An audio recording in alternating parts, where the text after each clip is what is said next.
எப்படி இருக்கிறீங்க? எல்லாரும் நல்ல சுகமா இருக்கிறீங்களா? இன்றைக்கு பார்த்தீங்கன்னு சொன்னால் நான் இந்த சிங்களாக்கள் நல்ல சூப்பராக செய்யக்கூடிய ஒரு இனிப்பு பண்டம் தான். அதாவது அந்த பேர் வந்து அக்கலை. நிறைய பேருக்கு இது தெரிஞ்சிருக்கும். தெரியாதவையால் இன்றைக்கு இந்த வீடியோவை பார்த்து எப்படி செய்யணும்னு சொல்லி தெரியும் கொள்ளுங்க. இப்போ இந்த அக்கலை செய்கிறதுக்கு என்னென்ன பொருட்கள் தேவைன்னு சொன்னால், நான் அரிசி எடுத்திருக்கிறேன். அரிசி வந்து நீங்கள் எந்த ஒரு அரிசியும் எடுக்கலாம். நீங்கள் வெள்ளை சீரக சம்பாவும் எடுக்கலாம், இல்லாட்டி குத்தரிசியும் நீங்கள் எந்த அரிசி வேணுமென்றாலும் எடுத்துக்கொள்ளலாம். நான் இன்றைக்கு எடுத்திருக்கிறது வந்து குத்தரிசி. அடுத்ததா நான் எந்த கப்பால அரிசி எடுத்தனோ அதே கப்பால அரை கப் பிரவுன் சுகர் இருக்கிறேன். நீங்கள் சர்க்கரையும் சேர்க்கலாம், இல்லாட்டி வெள்ளை சீனியும் நீங்கள் சேர்க்கலாம். நான் இன்றைக்கு பிரவுன் சுகர் எடுத்திருக்கிறேன். அடுத்ததா ஒரு கொஞ்சம் ஏலக்காய் வாசத்துக்கு, ஒரு 3-4 மிளகு. அதுக்கு பிறகு தேங்காய் எடுத்திருக்கிறேன். தேங்காய் நான் இந்த ஒரு தேங்காயும் போட போறது இல்லை, பாதி தான் போட போறேன். நான் இப்போ உங்களுக்கு இப்படி முழுசா காட்டுறேன். நான் உடைச்சு போட்டு நான் திருவி, அதாவது இப்போ இந்த நான் எந்த கப்பால அரிசி எடுத்தனோ அதே கப்பால ஒரு கப் நிறைச்சி நான் தேங்காய் பூ எடுக்க போறேன். முதல்ல பாத்தீங்கன்னா நான் வந்து இந்த அரிசியை நல்லா ஒரு 2-3 தண்ணியில கழுவி வடிய விட்டு எடுக்க போறேன். இப்ப நான் வந்து அரிசியை நல்லா 2-3 தண்ணியில கழுவிட்டு இப்படி ஒரு வடி மாதிரி ஒரு பெரிய வடியில இந்த அரிசியை போட்டு நான் இப்படியே வடிய விட்டுருக்கேன். இப்ப இது ஒரு பக்கம் அரிசி நல்லா வடியட்டுக்கும். இப்ப நான் தேங்காயையும் திருவி எடுத்துட்டேன். சரியா நான் எந்த கப்பால 2 சுண்டு அரிசி எடுத்தனோ அதே கப்பால ஒரு சுண்டு வார அளவுக்கு தேங்காய் பூ எடுத்திருக்கிறேன். இப்ப அடுத்ததான் நான் வந்து கழுவி அந்த வடிய விட்டுருக்கிற அரிசியை இப்ப நான் வெறும் சட்டியில போட்டு லைட்டா அதை வறுத்தெடுக்க போறேன். இப்ப நான் அடுப்புல ஒரு சட்டி வச்சு, இந்த சட்டி வந்து நல்லா சூடு ஏறணும். நல்லா சூடு ஏறிட்டுது. நான் அதுக்குள்ள இந்த கழுவி வடிய விட்டுருக்கிற அரிசியை போட்டு நல்லா இந்த பொரியிற பதம் வரும் வரைக்கும் நான் வறுத்தெடுக்க போறோம். வெறும் சட்டியில எண்ணெய் ஒன்றும் விட தேவையில்லை. நீங்க வெறும் சட்டியிலே இந்த அரிசியை போட்டு வறுத்து கொண்டு இருக்கும் போது என்ன நடக்கும்னு சொன்னா, இந்த சோளன் பொரியிற மாதிரி இந்த பொரிஞ்சு வரும் அரிசி.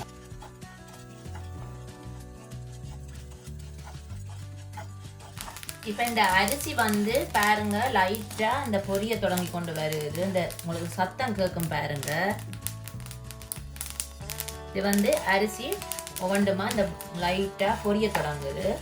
ஆனா இது இன்னும் நாங்கள் வறுக்கணும். எல்லா அரிசியுமே வடிவா நல்லா அந்த பொரிப்பட்டு வறுபட்டு வந்தால் தான் நீங்கள் கிரைண்டர்ல போட்டு அரைக்கும் போது எல்லாம் நல்ல வடிவா நைஸாக அரைப்படும். கிளறி கொண்டு இருக்கும் போது என்ன நடக்கும் என்று சொன்னால், எல்லா அரிசியும் ஒரே சமமான பதத்தில் வறுபட்டு வரும். இப்போ நீங்கள் அப்படியே விட்டுட்டீங்கன்னு சொன்னால் என்ன நடக்க மாட்டா, சில அரிசி டக்காண்டு பொரிஞ்சிடும், சில அரிசி அப்படியே பச்சையாக இருக்கும். அதனால தான் இந்த கரண்டியால் அடிக்கடி இப்படி கிளறி கொண்டு இருக்கணும்.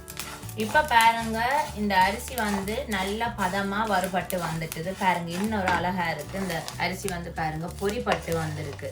அதாவது நீங்கள் அந்த சோளங்கள் எல்லாம் பொரிச்சா எப்படி அந்த பொப்கார்ன்னு சொல்லினா அந்த மாதிரி இந்த அரிசி நல்லா வறுபட்டு வந்திருக்கு. இப்போ இந்த பதம் சரியான பதம். இப்போ நான் அடுப்பை நிப்பாட்ட போகிறேன். இப்போ இது ஒரு பக்கம் அப்படியே ஆறட்டும். ஏனென்றால் நல்லா சுட நாங்கள் கிரைண்டரில் போட்டு அடிக்க கொஞ்சம் கஷ்டம். ஸோ இது வந்து கொஞ்சம் நல்லா ஆறட்டுக்கும். இந்த அரிசிக்குள்ள நான் இந்த எடுத்து வச்சிருக்கிற இந்த மிளகாயையும் அதோட இந்த ஏலக்காயையும் போட்டு ஒரு நிமிஷம் இதோட அப்படியே வறுபட போகிறேன். அப்போ அடிக்கும் போது நல்ல வாசமா இருக்கும். ஃப்ரெண்ட்ஸ், நான் வந்து இன்றைக்கு இந்த அக்கலை செய்ய நான் ரெடியாகினது காரணமே முக்கியமாக வந்து நான் இந்தியாவிலேருந்து புதுசாக ஒரு கிரைண்டர் ஆர்டர் பண்ணி எடுத்திருக்கிறேன். எனக்கு கனநாள ஆசை இந்தியாவிலேருந்து இந்த மிக்சர், அதாவது இந்த மிக்சி கிரைண்டர் எடுக்கணும்னு சொல்லி. அப்போ அந்த கிரைண்டர் வந்துட்டுது. ஸோ அதனால தான் இன்றைக்கு சரி முதல் நாங்கள் இந்த அக்கலையை செய்து பார்ப்போமேண்டா. அது வந்து அரிசியை வறுத்து திரிக்கணும். அப்போ அந்த கிரைண்டரில் எப்படி அது திரிப்பட்டு வருதுன்னு சொல்லி எனக்கு ஒரு ஆர்வம் பார்க்கணுமென்று சொல்லி எனக்கு சரியான ஒரு எக்ஸைட்மெண்ட்டாக இருக்குது. பாருங்க கப்பை பார்க்க ஒரு ஆசை, எனக்கு கனநாள் ஆசை இந்த மிக்சர் வேண்டணும்னு சொல்லி இது என்னுடைய ஃபர்ஸ்ட் இந்தியன் மிக்சர் நான் வேண்டியிருக்கிறேன். நான் இவ்வளோ நாளும் இங்கே வெளிநாட்டு கிரைண்டர்கள் தான் பாவிச்சேன். நான் இது முதல் முறையாக நான் வந்து இந்தியாவில் இப்போ நிறைய பல வகையான வித்தியாசமான கிரைண்டர் எல்லாம் வந்திருக்கு. சும்மா டிவியில் காட்டைக்கு வந்து ஆசையாக இருக்க மாட்டேன். இப்படியெல்லாம் அடிபட்டு வருதா, இந்த தோசைமா இட்லிமா அது இதெல்லாம் போட்டு காட்டுவேன். அதாவது தேங்காய் எல்லாம் சட்னி எல்லாம் அரைக்கும் போது எனக்கு ஒரு ஆசை வேணும், ஐயோ நானும் இது வேண்டணும்னு சொல்லி கனகால ஆசை. அப்போ அதை நான் இன்றைக்கி ஆர்டர் பண்ணி எனக்கு வந்ததும் சரியான ஹாப்பி. ஸோ இன்றைக்கி நான் இதில் தான் இந்த அரிசியை எப்படி வருதுன்னு சொல்லி அடித்து பார்க்க போகிறேன். இதுதான் ஃப்ரெண்ட்ஸ் என் கிரைண்டர். இப்போ நான் இதுக்குள்ளே தான் நான் இந்த வறுத்து வச்சிருக்கிற அரிசியை போட்டு அடிக்க போகிறேன். எப்படி வருதுன்னு சொல்லி பார்ப்போம். இந்த வறுத்து வச்சிருக்கிற அரிசியை நான் இந்த கிரைண்டர்ல போடுறேன். முதல் இந்தியன் மிக்சி அடிச்சு பார்க்க போறேன். பாப்போம்.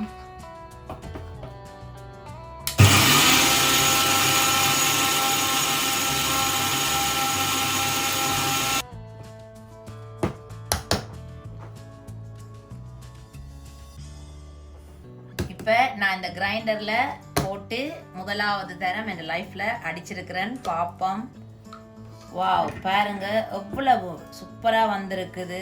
இந்த மிக்ஸி நல்ல மாப்பதம் அந்த மாதிரி வந்திருக்குது. உங்களுக்கு பார்த்தாலே தெரியுது. இப்போ நான் வந்து அரிசியை நல்லா அடிச்செடுத்துட்டேன். இதை அரிக்க தேவையில்லை. நீங்கள் ஒரு வடிவா இதை பாருங்க, இந்த பதத்துக்கு அடிச்செடுத்தாலே போதும். இது அரிக்க வேண்டிய அவசியம் இல்லைன்னா அக்கறைக்கு வந்து இந்த அரிசி வந்து கொஞ்சம் கடிப்பட்டா தான் நல்லா இருக்கும். இந்த அடிச்ச அரிசியில நான் வந்து கொஞ்சம் எடுத்து வைக்க போறேன். அது ஏன்னு சொல்லி நான் உங்களுக்கு பிறகு சொல்றேன். சும்மா ஒரு கொஞ்சம் எடுத்து வைக்க போறேன். இப்ப அடுத்ததா நான் இந்த எடுத்து வச்சிருக்கிற சீனிய இதுக்குள்ள போட்டு ஒரு சுத்து அடிக்க போறேன். அதாவது நல்ல பட்டா அடிக்க தேவையில்லை. நீங்க கிரைண்டர்ல ஒரு சுத்து சுத்தினா போதும். சும்மா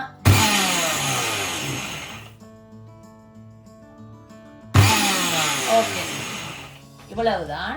இப்ப காட்டுறேன் உங்களுக்கு.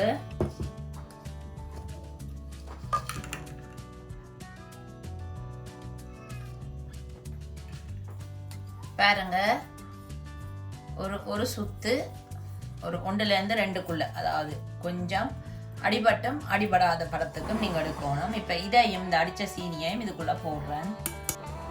இப்ப அடிச்ச பொருட்கள் எல்லாம் போட்டாச்சு, அதாவது அரிசி, சீனி. அதுக்கு பிறகு இப்ப நான் எடுத்து வச்சிருக்கிற தேங்காய் பூ இதை இதுக்குள்ள போட போறேன். இப்ப தேங்காய் பூவும் போட்டாச்சு. இப்ப இத நான் வந்து நல்லா ஒருக்கா கலந்து விட போறேன். இந்த தேங்காய் பூல வந்து கொஞ்சம் ஈரத்தன்மை இருக்கும். நீங்க முதல்ல இதை நல்லா கையால அமர்த்தி அமர்த்தி நல்லா கலவுங்க.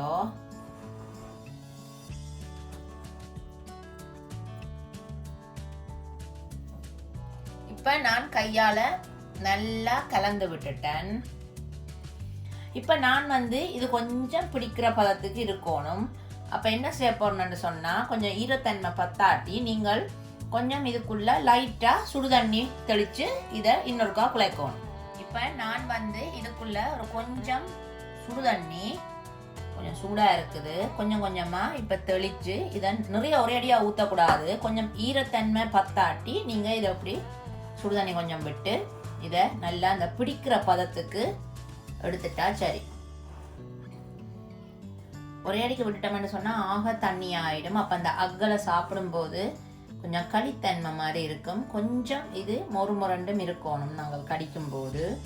ஆனா பிடிக்கிறதுக்கு ஏற்ற பதத்துல இதை குழைக்கணும். ஓகே, இப்ப நான் வந்து இந்த அக்களைய ஒவ்வொன்றா உருட்டி எடுக்க போறேன்.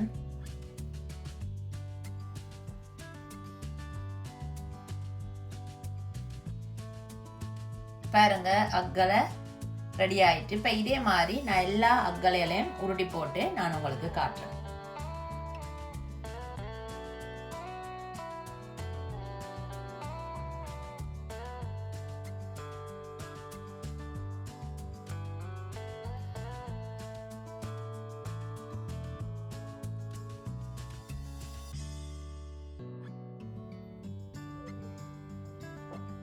சும்மா பாருங்க, சும்மா அழகான ஒரு அக்கலை ரெடி ஆயிட்டு.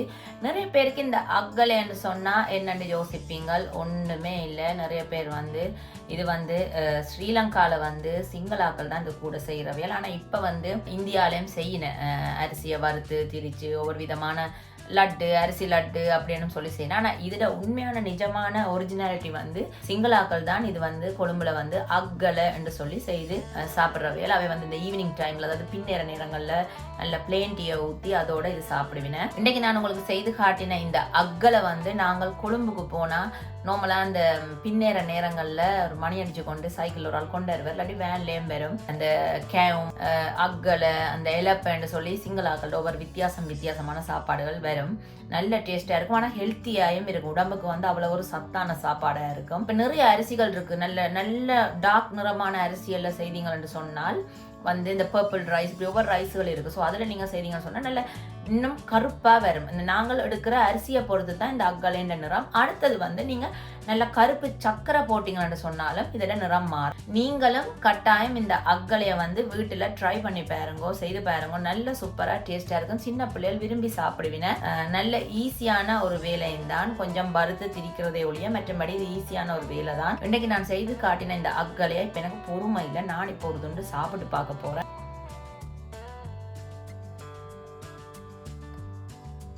சூப்பரா இருக்கு ஃப்ரெண்ட்ஸ். என்னண்டா இந்த அரிசி வந்து அந்த பொரிச்சு இங்க அந்த அதாவது கிரைண்ட் பண்ணும்போது ஒரு நல்ல ஒரு கடிப்படைக்கு ஒரு டேஸ்டா இருக்கு. அவ்வளவு சூப்பரா இருக்கு. அதோட இந்த தேங்காய் பூ, சில பேர் வந்து தேங்காய் பூவை சக்கரை பானி காய்ச்சி அதுக்குள்ள போட்டும் லைட்டா சூடு காட்டித்தான் இந்த அக்கலைக்கு பிடிப்பினேன். ஒவ்வொருத்தர் ஒவ்வொரு மாதிரி செய்வேன். உண்மையான அக்கலை அப்படின்னு சொன்னால் இந்த அரிசியை வந்து நல்லா வறுத்துட்டு அரிசியையும் சர்க்கரையும் தேங்காய் பூவையும் உரல்ல போட்டு நல்லா இடிப்பினேன். அந்த காலத்துல வந்து இந்த மர உரல்ல போட்டு நல்லா இடிப்பினேன். இடிச்சு போட்டு தான் அதை நல்லா கையால அமர்த்தி பிடிப்பினேன். இப்ப யார் உரல் எல்லாம் பாவிக்கணும்? இப்ப வந்து கிரைண்டர் வந்துட்டு, சோ மிக்சி வந்துட்டு, அதால இப்ப கிரைண்டர்ல போட்டு ஈஸியா கிரைண்ட் பண்ணி போட்டு மிக்ஸ் பண்ணி. ஆனா உண்மையின்படி நீங்க உரல்ல போட்டு இடிச்சு செய்யும் போது அது ஒரு வித்தியாசமான சுவையா இருக்கும். ஆனா இதையும் நல்ல சுவையா இருக்கு. நீங்க வீட்டுல இதே மெத்தட்ல நான் செய்து காட்டின இதே மெத்தட்ல நீங்க செய்து பாருங்க, நல்ல டேஸ்டா வரும். இதோட ஒரு பிளேன் டீ போட்டு குடிச்சிங்கன்னு சொன்னா சூப்பர் வேற லெவல்ல இருக்கும். வேற என்ன ஃப்ரெண்ட்ஸ், இன்னைக்கு நான் செய்து காட்டின இந்த ஸ்ரீலங்கால நல்ல ஃபேமஸான இந்த அக்கலை உங்களுக்கு பிடிச்சிருந்தால் நீங்களும் கட்டாயம் வீட்டுல செய்து பார்த்துட்டு எப்படி வந்தேன்னு எனக்கு சொல்லுங்க. அதே மாதிரி என்னுடைய சேனலுக்கு வந்து நிறைய பேர் சப்போர்ட் பண்ணி சப்ஸ்கிரைப் பண்ணி இருக்கிறீங்க. அவையில் எல்லாருக்குமே என்னுடைய மனமார்ந்த நன்றி. முக்கியமா வந்து